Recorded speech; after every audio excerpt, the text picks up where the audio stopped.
इस देश में कितना भी चिल्ला लो पर आपको रोजगार नहीं मिल सकता, क्योंकि नरेंद्र मोदी ही चाहते हैं आपको रोजगार ना मिले।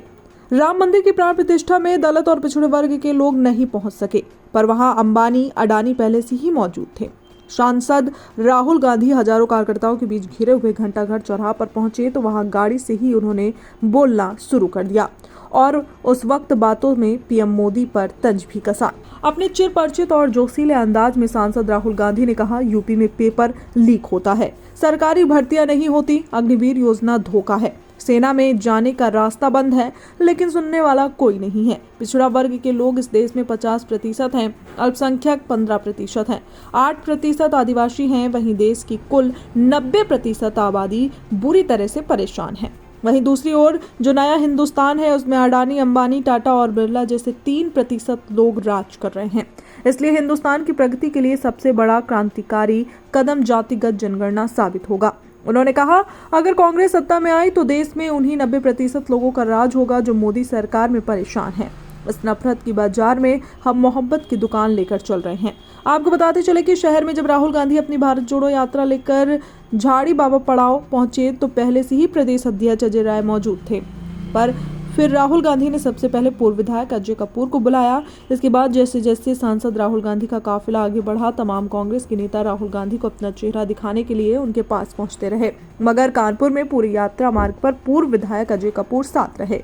इससे कांग्रेस के सियासी गलियारे में एक बात की चर्चा जोरों पर थी कि आने वाले समय में कांग्रेस कानपुर सीट को लेकर पूर्व विधायक के नाम पर अंतिम मुहर लगा सकती है। जब सांसद राहुल गांधी अपनी भारत जोड़ो यात्रा लेकर कानपुर पहुंचे तो यहाँ कांग्रेसियों का हुजूम उनके साथ था। भीड़ इतनी अधिक थी कि हर किसी को खुद संभालना मुश्किल हो रहा था। ऐसे में जब तमाम दिव्यांगजन अपनी समस्या लेकर सांसद राहुल गांधी से मिलने पहुंचे और फिर मिल नहीं सके तो उन्होंने अपना विरोध जताया। इसके साथ ही कई युवाओं ने भी राहुल गांधी को लेकर गुस्से से अपना विरोध प्रकट किया। संवाददाता कौस्तुभ मिश्रा की खास रिपोर्ट। यात्रा और आज मैं यहाँ आपके सामने खड़ा हूँ, हाजिर हूँ। पहली यात्रा में से एक बहुत सुंदर नारा निकला जिसको आप सब समझ जाओगे, नफरत के बाजार में मोहब्बत की दुकान खोलना। क्योंकि हम सब जानते हैं कि ये देश नफरत का नहीं है, इसका इतिहास नफरत का नहीं है, इसके धर्म नफरत के नहीं है, इसकी भाषाएं नफरत की नहीं है। ये देश भाईचारे का है, मोहब्बत का है, एक दूसरे की इज्जत करने का है। जेब में हाथ कौन डाल रहा है? पिछली यात्रा में मैंने बहुत सारे लोगों से पूछा, ये देश में जो नफरत फैलाई जा रही है इसका कारण क्या है? और उन्होंने जवाब दिया कि राहुल जी, अगर आप इस देश में गरीब हो, पिछड़े हो, दलित हो, आदिवासी हो, माइनॉरिटी के हो, तो आपको इस देश में न्याय नहीं मिल सकता। आप कुछ भी कर लो, आपको मीडिया में न्याय नहीं मिलेगा, आपको पुलिस से न्याय भी नहीं मिलेगा, आपको कोर्ट्स में न्याय भी नहीं मिलेगा, आपको बड़े बड़े ब्यूरोक्रेट से न्याय नहीं मिलेगा। आप जिंदगी भर न्याय ढूंढते घूमते फिरोगे, घूमते फिरोगे, न्याय नहीं मिलेगा। यही कारण है, दूसरे का यही कारण। तो मैंने पता लगाया, भाइयों और बहनों, इस देश में पिछड़े लोग, पिछड़े आबादी के कितने लोग हैं? 50%। दलित कितने? आदिवासी कितने? 8%। कितने? 15।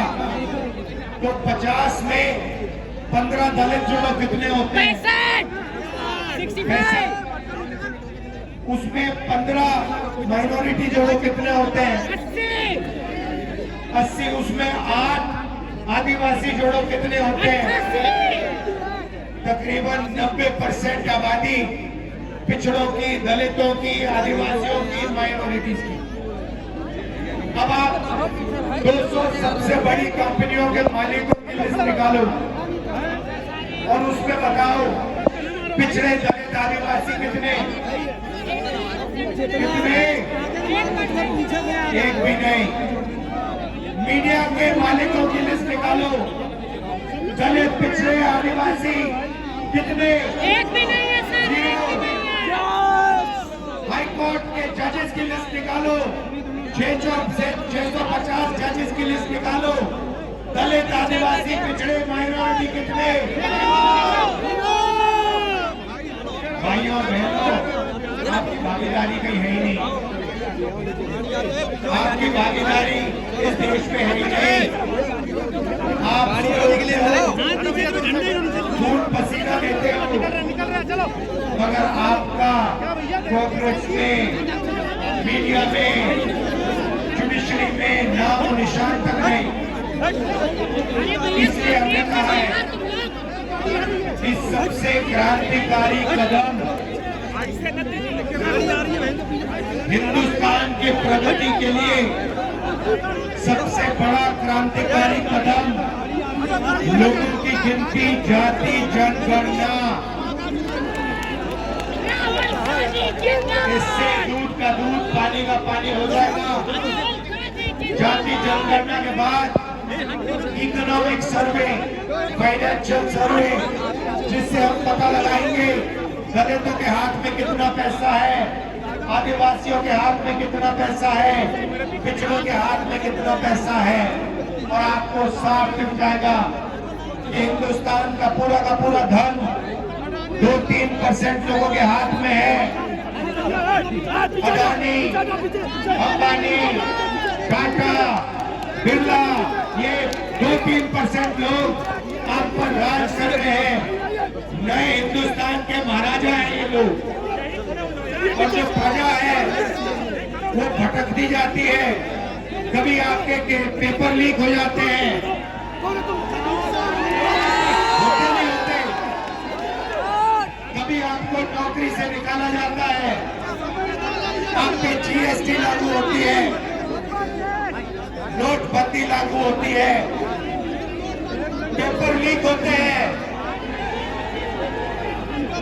आपकी जो सरकारी भर्तियां हैं वो नहीं होती।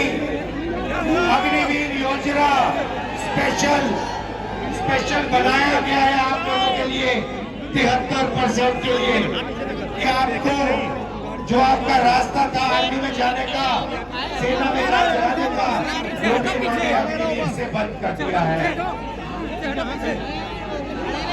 भाई देखो, आप जितना चिल्लाना चाहते हो आप चिल्लाओ, इस देश में आपको रोजगार नहीं मिल सकता, आपको नहीं मिलेगा।